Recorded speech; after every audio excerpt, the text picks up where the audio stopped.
easy citrus marmalade.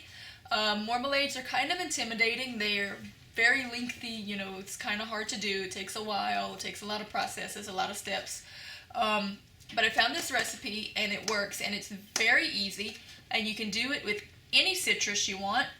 We have, you know, citrus trees out here. We have oranges and satsumas and tangerines and lemons and kumquats and all of these things. So it's good to have a recipe where you can really use any. You can use grapefruit, you know, whatever you have around, and you can mix them. So I'm going to be doing an orange, well actually it's more of a satsuma and a lemon combination. But you can do it with any citrus as long as you have 6 of them. And you can mix and match. But you're going to go with 6 citrus. So the only thing you actually need for this is makes this so easy and quick. Marmalade usually takes a really long time to do, but in this you can do it in about 20 to 30 minutes with 6 citrus fruits, whichever you want, and about 3 pounds of sugar. So I'm going to use a combination of 5 satsumas and 1 large lemon. And also, if you like your marmalade a little bit sweeter, marmalade typically, traditionally has a little bit of a slightly bitter, tart bite to it because you use the skins, the rinds, and all of it. That's where your pectin comes from. That's why you don't need store-bought pectin in marmalade. It all comes from the citrus. But I find a good tip for substituting some of the rind. You can use kumquats because they're just about all rind, but they're sweet. They don't have as much bitter in them. So what I'll typically do is remove the rind on probably a good 2 of these and replace it with a handful of kumquats. So I'll get the same effect, but the kumquats are sweet through and through. If you don't know what that is, it's a little tiny orange-looking plant that is basically, when you eat the whole thing, and it's almost like an entire peeling. There's like no inside, there's just a peeling with the seed in the middle, but it's sweet all the way through like candy. So you get the effect of having all those pretty little pieces of rind in your marmalade without the bitterness that you get from having the rind. So to cut down on the bitterness, to not have to put quite so much sugar, you can substitute some of the rind for kumquat. But you don't have to if you don't have access to it, because they're not that easy to find. I have a tree in the yard, so it makes it easy for me. Alright, you're going to make sure that your citrus is washed and cleaned. Make sure there's no mold or anything on them, because you're going to be keeping a lot of the peelings. This one, I'm not going to keep this peeling. Typically you would choose ones with nice peelings or cut off any blemishes. I'm not actually going to keep the peelings on this one because I'm going to add some kumquats. So this peeling is kind of ugly. I'm going to get rid of it. Alright. You want to remove as much of the white as you can, but you want to keep at the same time your the meat of the plant.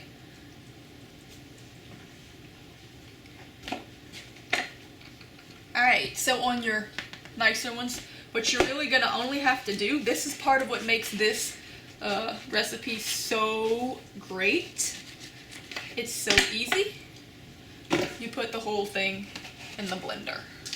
I use my blender a lot for canning to cut down on prep time.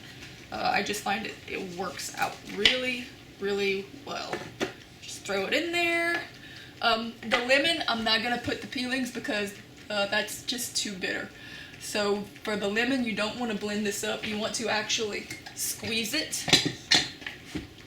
And it's always good, if you don't want the bitter to hand squeeze, don't put lemons in a juicer. I mean, you can. It's actually good for you, that slightly bitter, but if you don't want the bitter taste, then don't use a juicer. Use a press. You can get more juice out of your citrus with a press than you can with a juicer anyway. You waste a lot with a juicer. Alright. Now, I'm gonna peel another one because I'm gonna replace some of this with kumquat. So I'm gonna take a little bit of this peeling away. There we go. guess I'll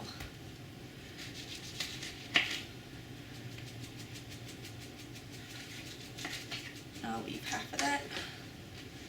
And tell you what, yeah, that worked fine. And then I'm gonna put a handful of kumquats. Again, kumquats completely optional, not something you have to do. Of course, as is always the case with canning, you want to have your jars washed, sterilized, hot, ready, and waiting. So you can run them through the dishwasher, anything, to sterilize them, boil them, whatever you have to do. And I tend to fill them with hot water and leave them in the sink full of hot water, and that kind of keeps the jars warm. And then when I'm ready to use them, I can just dump the water out, wipe it off, fill it up, good to go.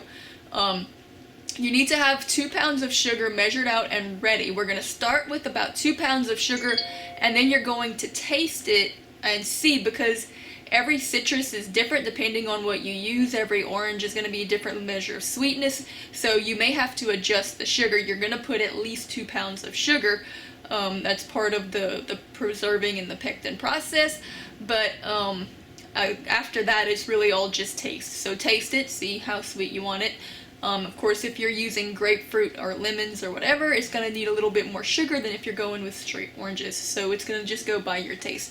Start with 2 pounds though and have that ready. So we have all of our oranges and lemon juice and my kumquats and whatever citrus you have, the whole thing in a food processor or a blender.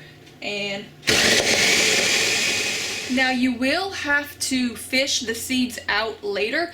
The seeds are part of the natural pectin process, so you want to use the seeds. If you don't want to have to fish them out later, you can put them in a little tea bowl or a little cheesecloth baggie or whatever and just boil them in and then take them out later.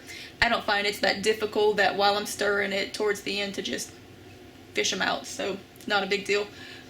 But you can make it easier on yourself and take them out before when you're cutting up the orange. It's important that you do not double the recipe. With any jelly or preserve, don't double the recipe. Just do 2 batches. You don't want to risk messing it up. Pectin usually doesn't set right in large amounts. So I've got my 2 pounds of sugar, and actually went a little bit more than 2 pounds of sugar because I know I put that lemon in there, so I did about 2 and about 2.3, and I'm gonna add that in. Put it on. I'll put it on a high medium heat at first, and then I'm gonna probably reduce that after a little bit. So I'm gonna stir that together. It's good to use a wooden spoon, and also put a ceramic plate or saucer in the refrigerator or freezer. You want it to be cold because that's how we're gonna test the firmness of the marmalade. After it's cooked down pretty thick, you're going to take a little bit and drop it on that cold plate, and if it sits firm and you can turn the plate without it running, then it's set and it's time to take it out. Stir it until all that sugar melts and all of your citrus gets mixed. A lot of people will add just a little pinch of ginger for a little extra kick. I don't think it needs it. I like the citrus flavor. So after you get it all melted and mixed, you want to come and stir it every few minutes just to make sure nothing is starting to stick anywhere, and also to check your thickness. It's going to cook for approximately 20 minutes. It's going to be a little different for everybody, of course, depending on sea level and all of those great little annoying factors that affect canning, but roughly about 20 or 30 minutes, which is amazing because it usually takes forever to make marmalade. Oh, it's pretty, and I like how the kumquats added a little bit of extra color in there too. Alright, it's been going, I guess, about 15 minutes. And it shouldn't be ready yet. When it came to as soon as it came to a full boil, I went ahead and reduced the heat and took the heat down. But also, I'm going to show you, I don't think it's ready yet, but just to show you what it's like when it's not ready, I got my cold plate and put that on it, and when I turn it sideways, well, I don't know if you can see, like, there's not a whole lot of light. Let me put it back here in the light.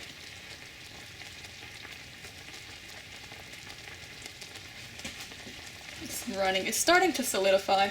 It's actually almost there, but see, when I turn it, it runs. We don't want it to run. We want it to solidify immediately. So, we're going to keep going. And of course, I always like to let people know how to do it, you know, if they have, you know, living off the land, absolutely nothing, they're trying to be off grid or whatever, you don't have the blender or the food processor, all you have to do is cut the pieces up, you know, really small, just slice them up, and then put them all in a pot and cover them with water, and then cook them down, and then strain them. Or you can take the rinds and the seeds and put them in a cheesecloth and throw them in the pot with the water and the rest of the parts also. But you save a lot of time doing it with the blender, and it just works out a lot easier, quicker. And I find that you get more pectin released, natural pectin released. So it's almost foolproof. Alright, it's really starting to thicken up now. And use a wooden spoon, not a metal one. But you can tell it's been exactly 20 minutes and it's really starting to thicken up. It's looking very gelatinous. So let's get the plate out the refrigerator and give it another drip test.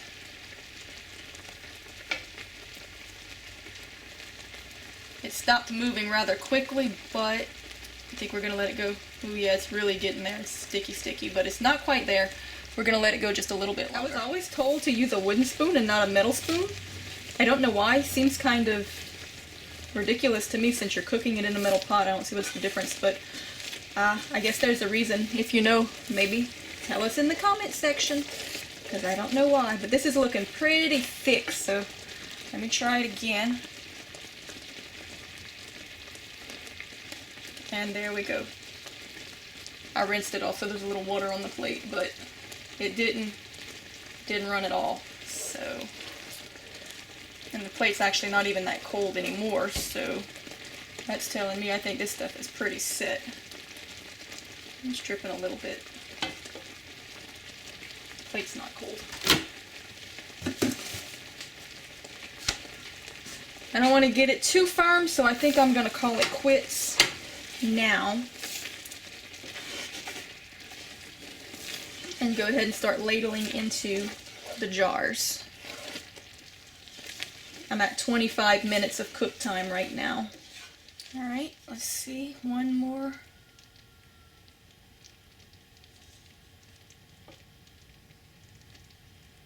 Yep, I don't know how well you can see that, but it is definitely set. And we are good, so we can ladle it into our jars. And it is absolutely wonderful. At this point, we're just going to ladle it into our jars and seal them off. And it turned out absolutely wonderful to the taste. It's not even bitter at all. There's usually a little hint of bitter with marmalade. It's not bitter at all with the kumquats. So if you can get the kumquats, I suggest you do it and substitute some of the peelings for the kumquats, because it's wonderful. I have sweet Louisiana Satsumas, kumquats all off the trees outside, and that one lemon just gave it that nice lemon drop tart. But it is really, really good. And this is so easy. See, marmalade doesn't have to be that intimidating. And a lot of times with your marmalades, the traditional, the old-fashioned way, well, I say old-fashioned, this is pretty old-fashioned too, but they will get really, really dark and not so pretty if you're not careful with them. But with this method, it never happens. It always turns out just right. So, I'm going to go ahead and ladle it up, seal our jars, hot water bath them. If you don't know how to do that, look on my channel for the video on how to seal with hot water baths, because that's all you have to do is put a hot water bath on it, and that will seal it, pull all the air out. There's enough acidity and sugar in it to preserve it as is, so just hot water bath it, and it will last on the shelf. Alright, so you can kind of see a little bit better what I was talking about when it sits on there. And you want it to make like a jelly. I don't know if you can see that, but it made a very firm jelly. And it is really good. Like, I kid you not, this is like candy. It is amazing. It's got like that sharp, lemony, like lemon drop flavor, but it's got that sweet satsuma. This is really like the best marmalade I've ever made. I'm gonna just like lick this plate. And it's so easy. Anybody can do it. So go try it. It makes about 5 of the little pint jars. So you're gonna have to probably do a couple of batches if you want to put some up or give them away for gifts. But it's worth it. They're very pretty. You've got little bits of the rind and stuff in there, but of course they taste like candy. It's not bitter like rind at all. And it's going to get a little bit more translucent as it sets, and you'll be able to set that in the fridge, but you can store these on the shelf too. They're sealing on their own just because of the heat of the jar, but it is best to go ahead and hot water bath them to give them a really good seal, and you can go to my other video that I have on the channel on how to do that. Just put them in a pot, cover them with about 1 inch or 2 of water, probably about 2 inches of water, and bring them to a boil and let it boil for about 10 to 15 minutes to make sure that you've got a really good seal on that. And then just put them on the shelf to cool and they'll be good. Really, really good. So there you go. The easiest, quickest, simplest, most foolproof marmalade recipe you will ever find and ever try. Try it. It's easy and it turns out amazing. It's so good. Again, you can use any citrus, but I used 5 Louisiana sweet satsumas, the juice of 1 lemon, large lemon. So if it's little store-bought lemons, you might actually need 2 of them because my lemon was huge, and a handful of kumquats. And it is so good.